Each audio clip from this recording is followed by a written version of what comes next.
أعوذ بالله من الشيطان الرجيم. بسم الله الرحمن الرحيم.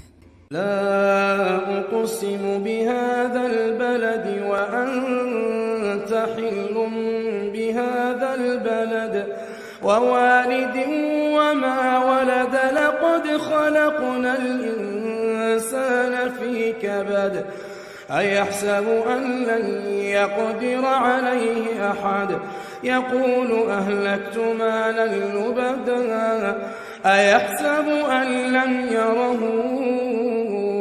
أحد ألم نجعل له عينين ولسانا وشفتين وهديناه النجدين فلاقتحم العقبة وما أدريك ما العقبة فك رقبة أو إطعام في يوم ذي مسغبة يتيما ذا مقربة أو مسكينا ذا متربة ثم كان من الذين آمنوا وتواصوا بالصبر وتواصوا بالمرحمة أولئك أصحاب الميمنة والذين كفروا بآياتنا هم أصحاب المشأمة